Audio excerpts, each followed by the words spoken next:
Like we didn't find any other artist that would do the same amount of creative freedom. It's actually ridiculous. I think just as long as you guys know it's not personal, like you guys are Oh, it's fighting always because personal. It's always personal. One day he called me and like, bro, I've got like 200 pounds sitting in my bank account. I've got like a year left to go. Yeah, because we have no filter. We have absolutely no filter. Yeah. And we just Here, say you take the everything. camera, you take the light, and you show me what you want. What's going on, everyone? Welcome back to another episode of Beyond the Cut. Today we got Yu-Ming and Ray.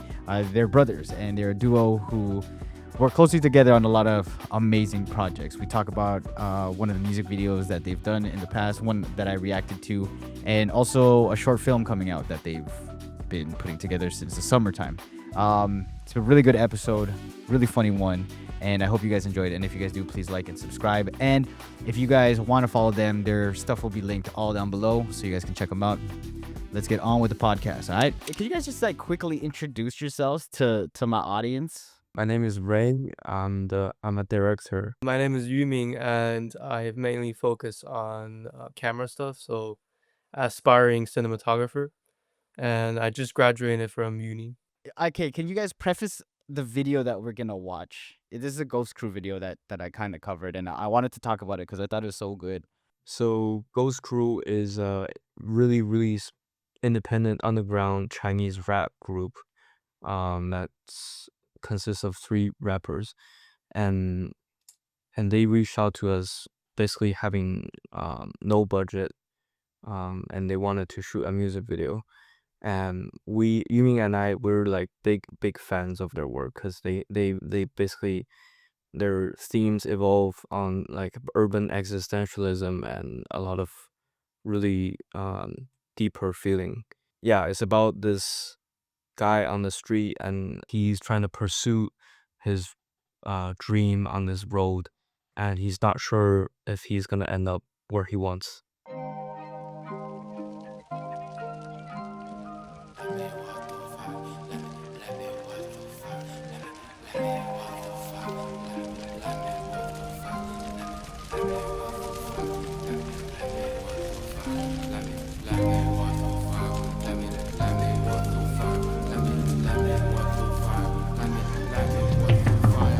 我看不清前面的路，不是我瞎，别不敲门就往里闯，这是我家，没礼貌傻逼太泛滥，全都经不起夸。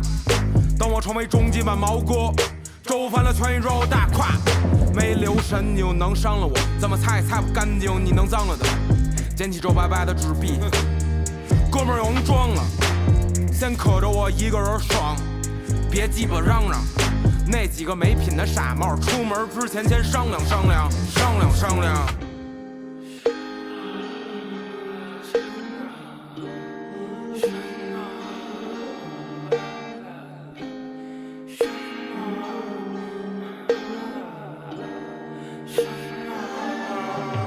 操他妈的性与爱面前放大的弱点有太多，承诺像碎片，或许空虚的心里得装点什么。他们装逼，我装看不见。先别着急说不要脸，繁大世界是你放不下面子。当意外出现，闭上眼，抉择的瞬间我会成为闪电。沿着相册中轴，左边路你的，右边路我的。抱歉，我赶时间，周遭的人是无限火焰，一半在天空，一半挣扎着许愿。傍晚的影子有柔软和期待，让我存在，也让我崩坏。 心如死灰，是重组的爱，再想抓住你在光年之外。来自远方的梦，孤独的旅程，好真好疼，好像他妈瞎折腾。走到这儿撑不住也得撑着，真快绷不住，要他妈疯了。关于尊严的，这就不可能扔，想的特别窄，因为总会发生。你精彩的误解了我的感动，不给你炮拳都不算我坦诚。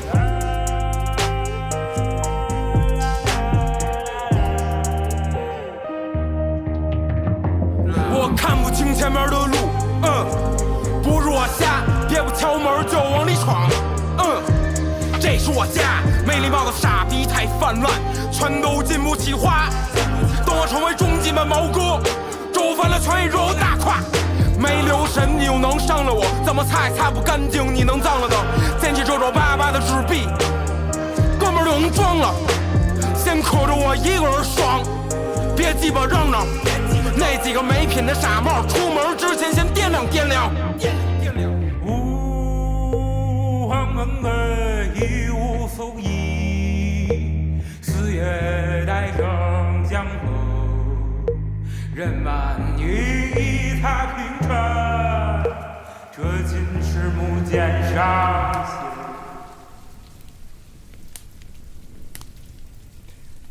The rain was not big enough. Oh my god.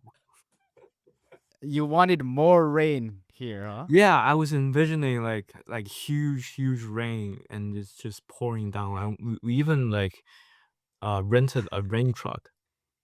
But It's Oh, not you guys really a rented rain truck. Oh, okay. No, okay. it's not really a rain truck. It's like these city flower like gardeners, like water trucks. Those big like container trucks. Yeah, cause are those gardener trucks? Isn't it like a light sprinkle as opposed to rain? Like, Yeah. so that's probably why it didn't feel like heavy rain, right? It just was like you were like it was kind of just spitting. It would have been better if there was a fire hydrant. That's what I meant. That's what I Yeah, meant. but then like how you guys are like out in nowhere, right? It's crazy because you Yeah, guys it's wanted like a this village. location. Yeah, you know that's crazy. the reason that we found this place that's so far away from the city center is because in China there's this regulation that you can't gather 20 people together at once without a permit. Like even like filming is even more complicated, so we didn't have permit anyways. But like for like any kind of activity in China, you only can keep it within 20 people. And we want to get as far as we can so that nobody can bother us, basically. How much budget went towards this? I think in total, eventually we calculated around 6K pound. It's like That's about 7 something USD, I think. 7,000 something. And how many people were on set? Because like I the behind the scenes, some of the shots and the footage that I watched, I'm like, yo, that's crazy to get that much people, not just in front of the camera, like behind the camera as well. What is the total amount of people on set that day? so there were 20 crew member and 50 actors, even though we reused a lot of them for like shots, but in total 50 actors. It's quite a lot. Is that the most you guys have had on production in terms of people? Yeah, of course. Wow, that is Wanting crazy. to like stretch it, like see how big the production can be, make it as big as possible. Still not as big as we wanted though. Do you guys have ideas for something even bigger, like that you guys would want to do?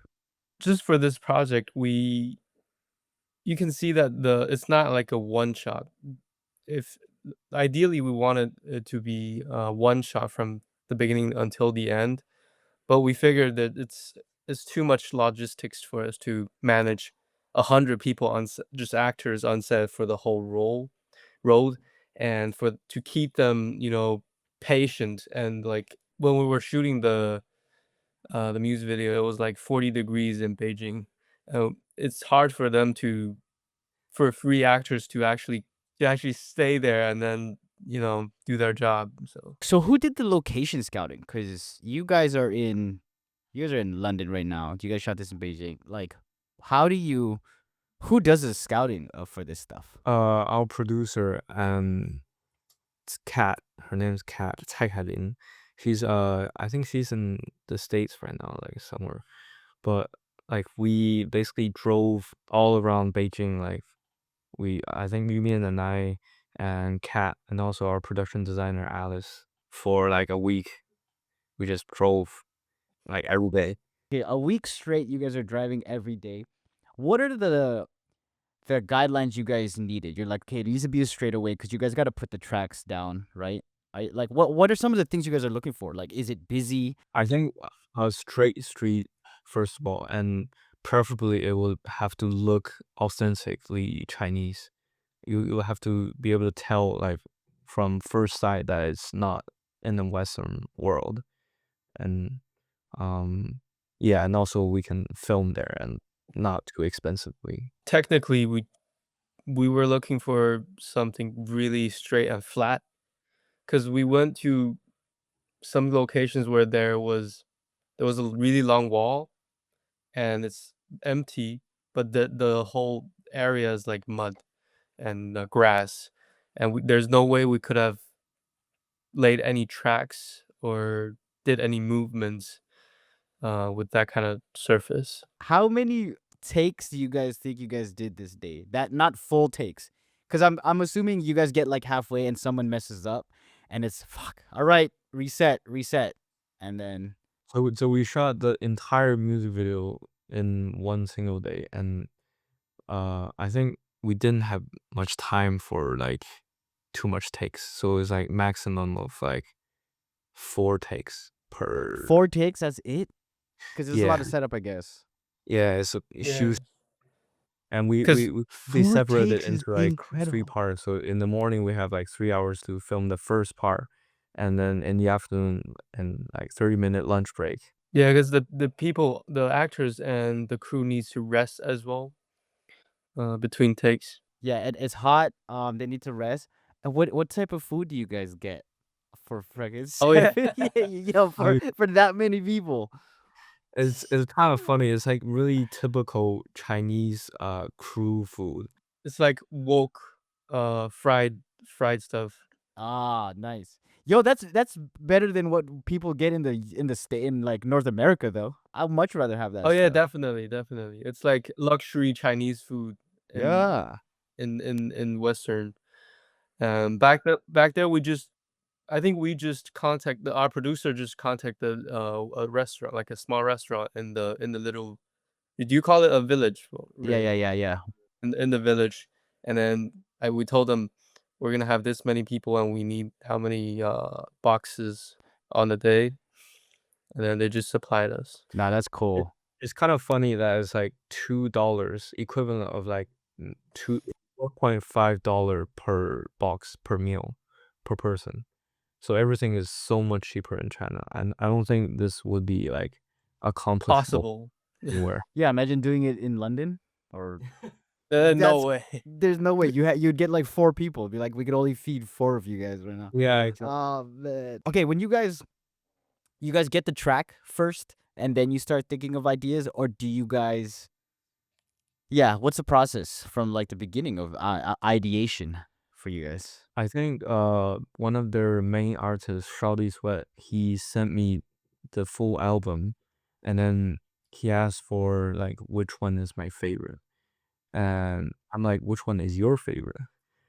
And then it turns out that our favorite song is like the same one, Uh because there's so much in common, between like what they're doing with their music and what we're doing with filmmaking. It's all like in like this desperate situation and in pursuit of your dream, and you find yourself like walking down this road, like a metaphorical road, and you literally can't keep walking anymore sometimes. So the music came in first and the visuals later. does it make it easier because you guys have worked with them for what was this, a third time? I think third or fourth, like fifth time maybe, because we also had a short film that we shot with them as actors. Oh, So is that's a short film coming out? That's not Yeah. done yet. yeah, there's Yeah. another one. Is it waiting for Godot? Yeah, Yeah, how you- waiting for Godot. I guess like bouncing off ideas with people you've worked with before makes it way easier because right, you guys, I'm sure that were there other iterations of this idea? Was this the final? Was it like you guys everyone jumped on this idea, or what else did you guys have? No. Yeah, yeah. No, like it's kind of funny that like it's only us, it's only our idea, and they didn't even comment on it. Like Oh, they okay. like they didn't even know what we're doing until like the day. So they got on set and be like, "Whoa, this is huge, and let's do it."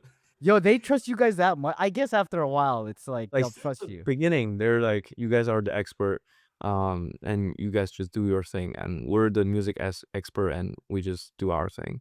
And I quite enjoy that, and like we didn't find any other artist that would do the same, like the same amount of creative freedom. It's actually ridiculous. Yeah, but speaking of if everyone was on the was happy with the idea. Originally, before even having this choosing this song, there I was thinking about shooting a music video for another song in the album because Ray had this idea of a whole row one shot, like 100 people in there and and laying tracks, and I just thought it's impossible. It's just Yeah, he told impossible. Based on what we've experienced in the past, there's gonna be so much trouble, and there's gonna be so much things that we have to consider that he doesn't really consider. Me as a DP, I was fighting for like let's do something low budget, but actually with a lot of personality. Even though this Animus Ignis is still low budget, we stretched a lot of our efforts and time and resources in terms of people and equipment. Yeah, that was a long fight between us, between just me and Ray. yeah, Like we felt that that was we that was like half a month, just me talking to him every single day. Just Do you be want to? like, like, Do you really no. want to do this idea? You I'm really want like, to do? yeah, I want to do it. Let's go. Let's do it.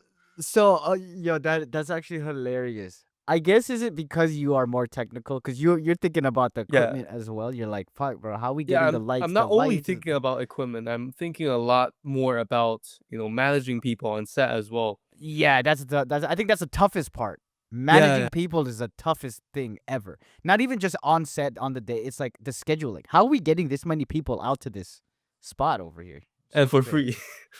Yeah, Yeah, right. That's a big everyone, part. everyone, I'm everyone. surprised at how many people turned up on the day because we didn't know how many of them will ditch us. I think no one did, right? Before No one no, ditched you guys, not a single. Because you know what I did? bro. Like the day before the shoot, I stayed up and messaged every single person and like all 50 of them, like Like, are you every coming? single You person, sure? and like send them a message with their name, be like, yo, so excited about tomorrow.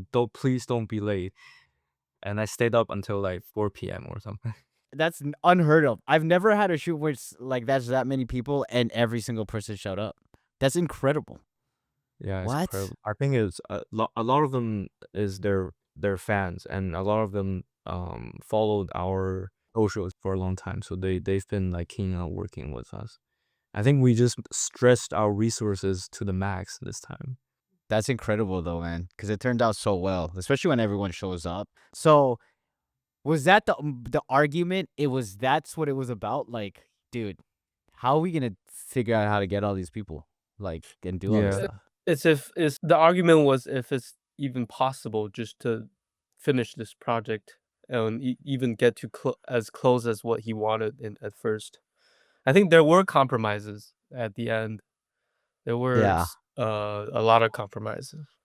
But like Yu-Ming and I, he's more the technical part, and I'm like, uh, the idea guy. And sometimes we fight over whether something is possible or not. And like, he doesn't even question my idea. He just like, can we make this? We can't make this. You're like, great idea, bro, but realistically, I don't think this could fly right now. Like, you're And not this the guy, kind. he tried to cut down on my lighting because of the budget. And Oh then no. no, he Yes. was like, "No, we just need a, natural light." And there were shades of like really tall trees around where we were shooting. And then he realized until the day that they're like the whole middle part of the roll is gonna be like dark. So wait, you meant on the day of, you guys had to figure something out? No. I had it prepared because I know it's gonna, Oh, so you're ready. You're like, nah, I'm yeah, not. I know it's gonna be dark in Woo, this is this so area. sick. You mean explain the lighting first of all? We had You had a storm, an yeah, Storm aperture. 5052 XT52. Yeah, Two of those. One on the top with the the box. with a soft box, and the other one on the other track, shooting into like a reflector, like a Oh, cylinder. at the back there. Yeah. Oh, There's a snap. like a six-sided mirror that spins, and then that creates the lighting effect that you see in the movie. Oh, yeah, when you're walking Well, and it's going trying towards the It to back. flashes. Yeah. Yeah. Oh, that's how you guys did it. I personally didn't really like the the flashing thing. Look at how long the track is. Yeah, how long is this track? I think it's 100 meters, so Bro, 50, 100 meters? 50, yeah, 50 sections of the 2-meter tracks. Yeah. That is wild. What's the focal length you guys were shooting at? We shot it on the 32, I believe, 32 anamorphic with the LF. It's so cool to see the behind the scenes. I wish that we had more pictures. Next time you guys have a shoot, I'm down. I'll come out and Yeah. we'll do the podcast on location. Oh shit. That would be so cool. Cool. This is yeah, you guys got con- anything else? Oh, you guys got concept stuff. Yo, so these Yeah. story yo, I love that you guys storyboard stuff still, man. Like this, because you guys have clips of this on your Instagram. Who's the storyboarder? Who's drawing these? I do them. You do them? I draw them in like Photoshop. So it's 3 takes and each take is quite long. It's kind of difficult. I think one of the major challenge is trying to get these things to happen right at the exact moment of the beat of when he says that line. The 'cause lyrics. Yeah. certain visual they match with the lyrics, and one of the challenges is Yeah, okay. So for that, because it's the speed of the camera on the tracks too. Did you guys Mhm. run through test runs? the day before, I think. Wait, Because the timing has to be so perfect. Yeah, that was Ray and the rapper. No, that was on the day. Oh no, that was before the day. no, that was the day before. So we were like singing to the lyrics and try to Ah. figure out the pace of it. Yeah, because he has to walk at a certain speed and then stop and do things. Yeah. So do you remember like the moment where he turns? That one also like took a long time to figure out. When like, that. when he does this, like he looks back. Yeah. That was like really hard because like there's so much timing before. Okay, yo, wait, what's all this? What's all this? I think thought this that was a cigarette. I'm like, you are working so hard, my guy. This like a We were moving the props as well. yeah. So they were like we're sourcing sourcing the toilet and the door, and we're like in the art department with Alice Han because Yeah, she's with Alice, our production design. yeah. So the production Damn. design it only has like one assistant, so we have to do it ourselves, DIY. So we organize all the props. Dude, so wait, how long were you guys there gathering all this stuff prior to the actual shoot? I think a week. You guys were there yeah, for a week? A What? week. So we went. Nah, these are so this is so there's- cool, bro.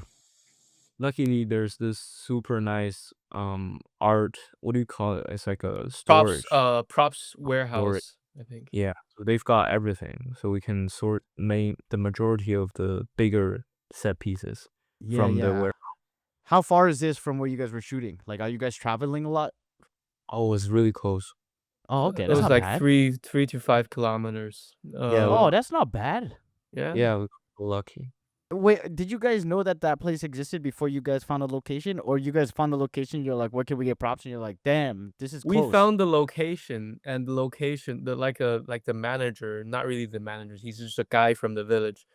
The manager told us, because he does a lot of, he collaborates with a lot of other crews that shoots in the village, and then he somehow knew that there was like this warehouse like a few kilometers away from their village, and he said they use a lot, like they use it a lot, those TV, like a web series TVs use it a lot from. Yo, that's cool, man. Oh, you guys got lucked out on that. This is the inspiration of the main inspiration. He's a Chinese photographer called Qing Wang. So he's got this piece of work that's like brilliant. He's a brilliant photographer. What? And I was inspired by this. And also a bit of the Asaki music video. Where do you guys get your inspiration for your visuals? For both of you guys, separately, because obviously you have ideas, and then also, I'm sure for you, doing like lighting and stuff. Do you guys have different places you guys grab inspiration from? No, Yu-Ming just like he gets all his inspiration from his Instagram reels. Not really. This guy's Well, outing you, bro. I mean, I go to eye candy and shot deck. Uh, yeah. yeah, that's great. Mm, I That's would say great. your channel is like one of the inspiration like platform. We go Oh yeah, through it. just to kind of find. Yeah, Yeah, just it's cool because it's random. I love like just watching random like yeah. cool It's like the video stuff. style is so like Different. diverse. Yeah, Yeah, yeah. so Because I feel like if I just was only doing like like real good, obviously, or commercial stuff, it's not good. I like watching. Sometimes I find like individual creators who are just starting out and they do like the coolest, weirdest shit, and I'm like, man, that's cool. Like, hopefully, someone like you guys or other people could build on it, and then you guys yeah. could take it and be like, yo, what if we did it this way? Yeah. So I'm glad that you guys are getting inspiration from the page. That's what it's all about, man. And I think other than that, I get inspiration from painting, German expressionism, just painting in general, sculpture, other films. I think I watch a lot of Ari Aster's film, like Beau is Afraid, Yorgos Lanthimos, Yeah. uh, photography. Surprisingly, like a lot of street photography, they're qu- they're Yeah. quite inspiring. Street photography is like one of the hardest things to ever do. I feel like I don't know, man. That's a whole other thing. You should try it, man. It's crazy. And there's so many good street photographers. I like looking at like font. You guys looking at fonts and stuff, or even shoe design. Shoe design is a cool thing if you get into like shoe Ooh, design. design. Yeah, shoe Wow. designing, man. Like, I just if like a really good shoe, like especially with its signature shoes for athletes, and like figuring out like the style and the flow of certain things. How does it look like on a certain foot? And it's like, Uh-huh. or wardrobe. Wardrobe is cool. Costume design, Oh yeah, Oh yeah, fucking yeah. costume cool. As design. costume design is cool. Yo, so how did you guys start getting into filming and directing? Like, okay, because there's so many different avenues, and you guys are still pretty young, right? So it's like, there's like a lot of people. I feel like you guys know you're like, okay, I want to DOP, I want to become a cinematographer. You're like, I want to be a director. Um, how did that start? Where did you guys even start that? I think it started in high school.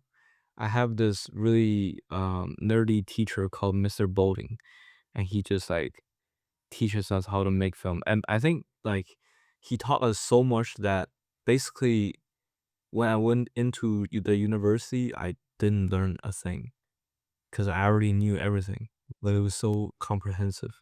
I think like in the high school, both Yumi and I we went through his class. It's like advanced filmmaking class. Do you guys still talk to that teacher? Have you guys seen that teacher? Does he know what you do? He moved to New Zealand or something, and then disappeared in like a or 房车 what do you call like in one of those driving Yeah.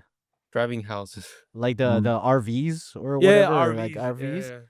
That's crazy. You think if he sees you guys and he sees your work, he'd be like, "It's because of me. They owe it to me."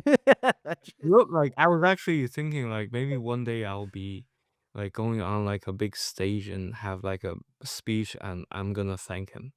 Like That'd be right crazy. now I just like sometimes email him and say, "Oh, Mr. Bowling, and I want to thank you. And we just recently shot this and it's super nice. I want to show it to you." And that's it. Oh, does he reply back? Is he like, "Yeah, this Yeah, is yeah, great"? yeah. He's Oh, like, okay, "Oh, that's cool. Oh, so you can keep in touch with him. Now that's cool. Okay, so how did you get into directing, and how did you get into cinematography? Because those are, you find your passions after a while. Because there's a lot of people that like doing both. I don't know, you guys might like doing both too, but it seems like you guys kind of know in this dynamic, this duo, you guys have what you guys want to do. I think for me, I wanted to do camera like in the first year of university. I was watching YouTube videos about cameras. For some reason, I forgot why, but I was watching YouTube videos about like camera technical stuff, all these data, like how do you expose and the middle gray. And so I bought a camera. I bought a Sony FX6 out of my living expense for the whole year, and then I had to shoot something Yeah, because yeah. because the camera was there, and then like if I don't use it, it's gonna be a waste. And I found that my language in film is all visuals. It's not. It's like it's mostly a visual, mostly movement, and mostly like composition. And then I realized that I should go towards cinematography because I think I might be good at it.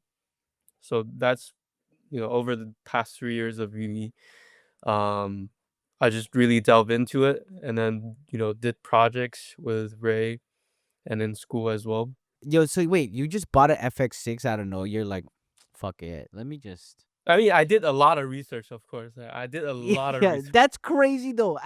In uni, you're buying an FX6 just because you're like, I watch 1,000 YouTube videos. I know this is the camera I It was a want. big risk. It was a You big know, it risk. was pretty funny. Like after him buying the camera, he's basically like Broke.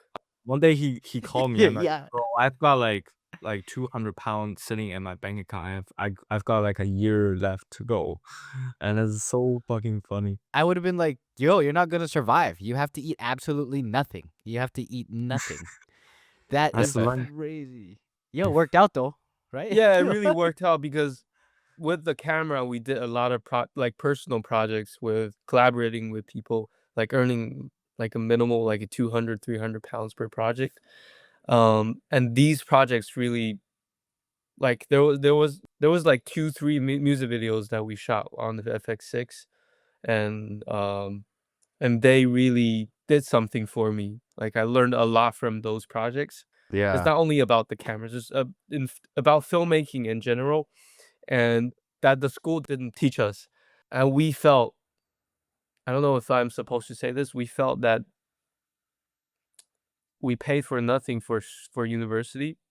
Hmm. We should have paid all of these money into filmmaking. Projects. Yeah, projects. But it was a good investment. Isn't it crazy? Like, I'm a huge advocate for, like, school is for certain people, but school is not for everyone. I felt like that too after I was like, I didn't really get anything. I think if you invest more into like yourself, like maybe you did one-off classes like script writing, or you took a lighting course, like a specific lighting Exactly. course, right? Or you bought lighting equipment and you tried to do stuff, or writing, or like, you spent it on going to museums and looking at art, would have been way better.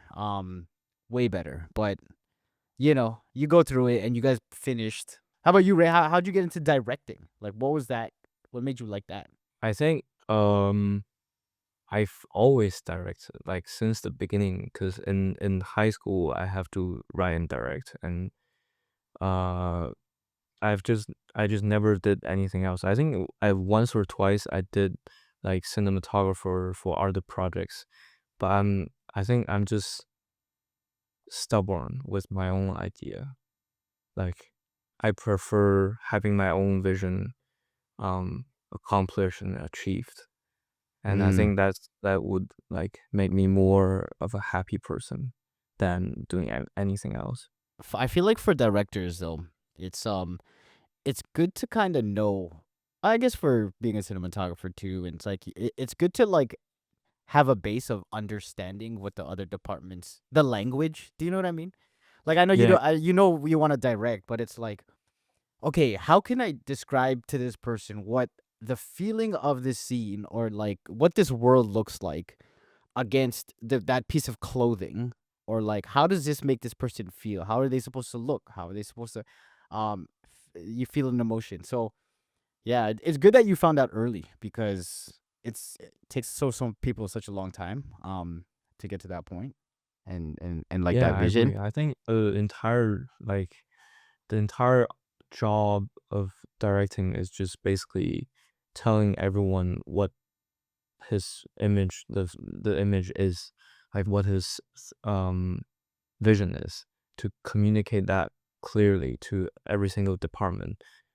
So you kind of use like a different language. For example, if I talk to Yu-Ming about certain field, I would use like focal length and color and camera and lighting, all that shit. But if I talk to production design, I talk about other in terms of other vocabulary, and as that's different if I talk to like the actor as well. I wanted to ask you guys because I used to do a lot of work with my brother too. And they always say don't work with family, don't work with family. So like, do you guys find it easier, or you guys still think it's hard? Like, is it hard still?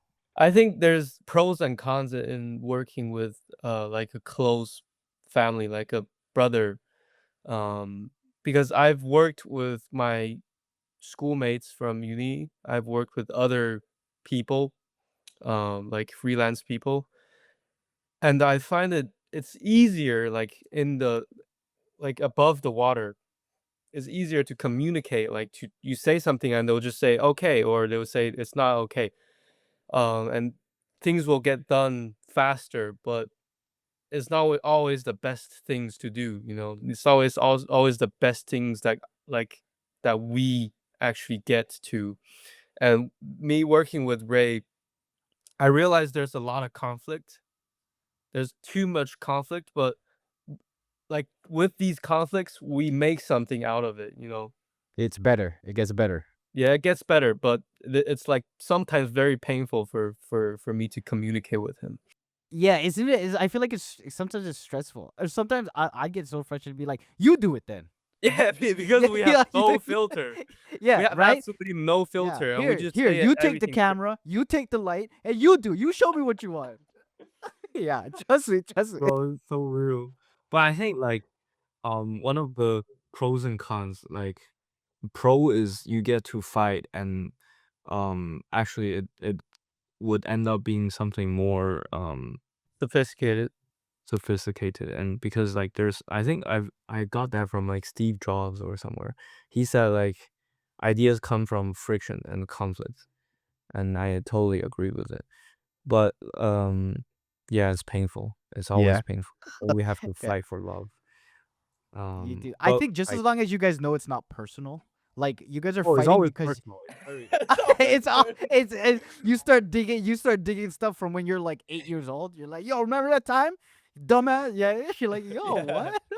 How personal? I think like filmmaking is such a personal thing. No, I know, but I feel like it's only because you guys are trying to make the project better.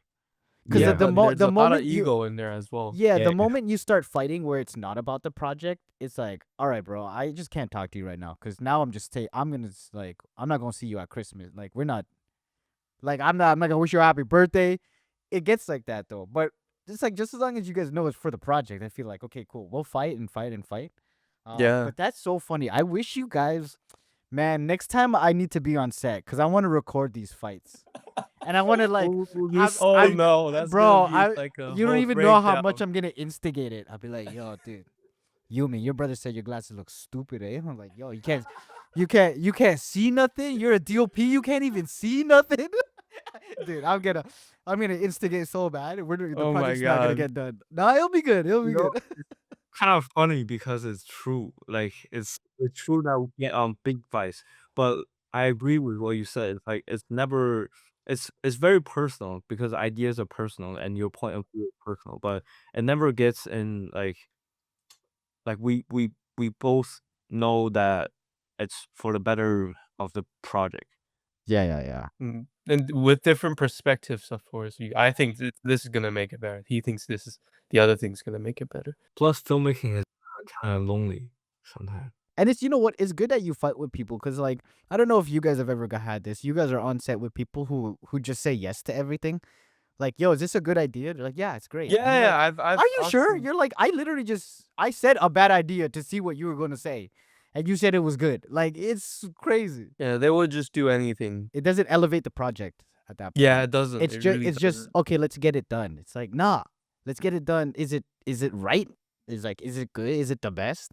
I'm like, is this framing I ask him like, how is this framing? He's like, it's okay. I'm like, I don't want okay, I want perfect.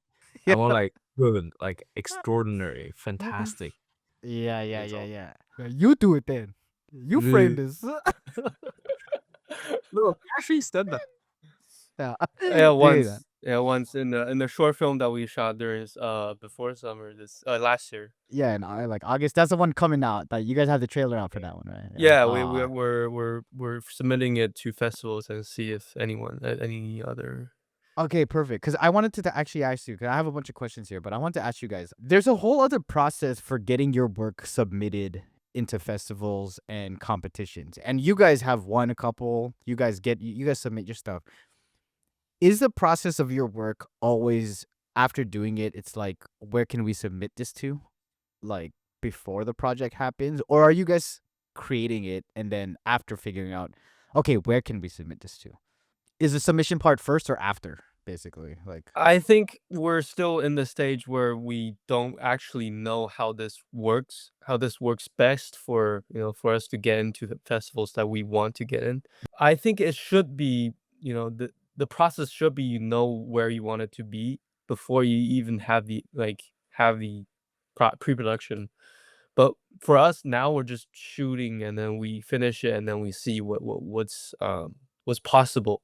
But I think in general, we should actually start doing, planning for it to be recognized by selected by some big festivals mhm. before, like having these criterias or genres that they like.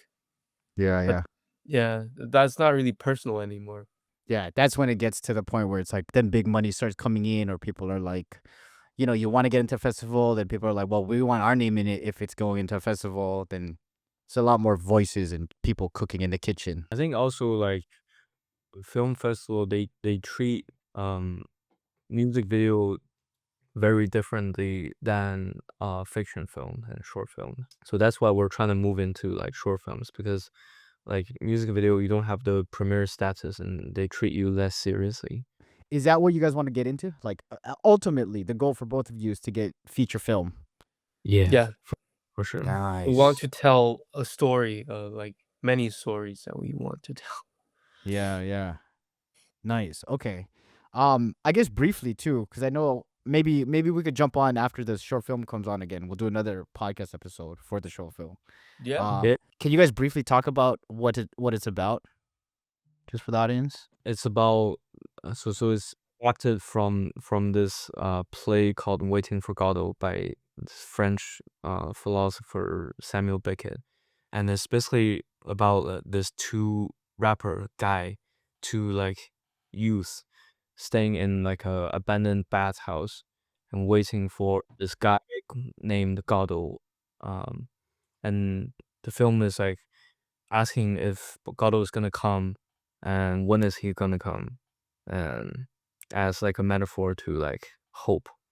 So if hope still exists, and if it does, is it gonna come and when is it gonna come and how long should we wait for it? It's more like a experimental, I'd say. It looks beautiful, like how you guys shot. I love the overhead shot, and then they stand up and they're talking to each other. Even the underwater shots, like those look. It looks great, and like it looks like such a tight space. The way you guys lit it looked Oh amazing. yeah. We there was a lot of stuff that we can talk about that in that film. There's a lot of I pre-production. can't wait. I can't wait. Like, well, so when are you guys planning on releasing it? So we gotta get into like a major festival so we can like after screening it at the festival, then we can go online. I think we submitted it to a lot of festivals in California. Oh, California. Yeah, Toronto Film Festival too is a big one here. That's in like TIFF, right? yeah, It's TIFF. So really that big. one's Well, just fingers crossed if we get any, selections out of these major festivals. yeah, Then yeah, we'll yeah. see you there in the States. I'm sure I'm gonna see you guys at some festival. Yeah. At if it's not this next year, I'm sure in the next couple years it's gonna be like, guys, remember when we were just talking, like we just did that online podcast, and we're talking about it. So for Mhm. sure.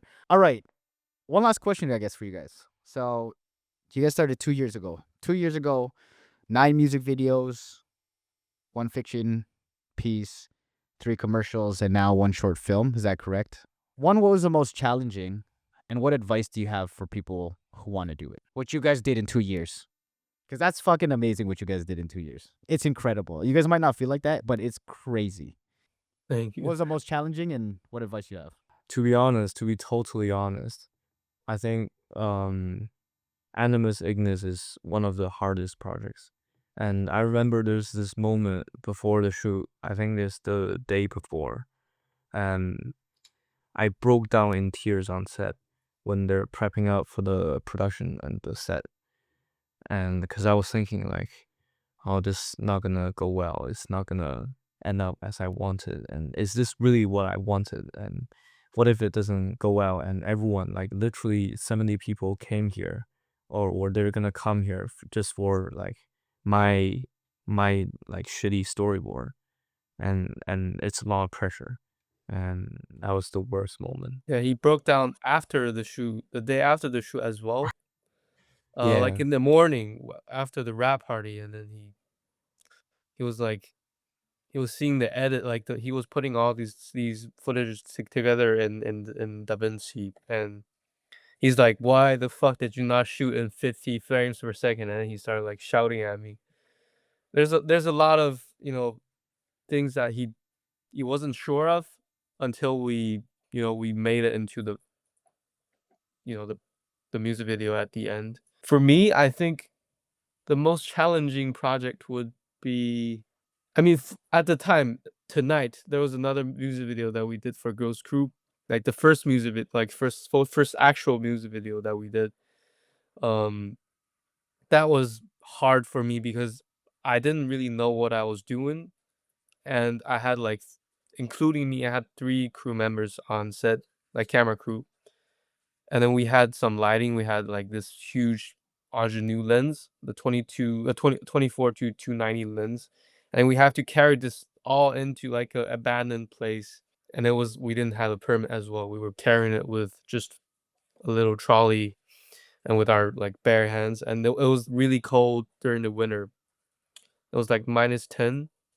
And we had to just stand outside because there was no interiors for the entire day. That was the most memorable, memorable project that I did. I think for one advice I would give to other filmmakers is you have to try things that you are not sure of, things that you're not sure that you can accomplish, or you'll never learn how these things work. I learned a lot from these projects, from Tonight, and from even from Animus Ignis. We're trying to do something that's not in our here. capacity. Yeah, Yeah.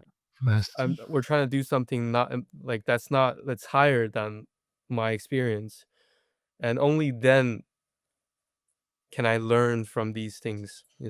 Try to do more than you can. I think my advice would be, um, because there's so many like self-doubt as a director and like a main creative. There's so many like you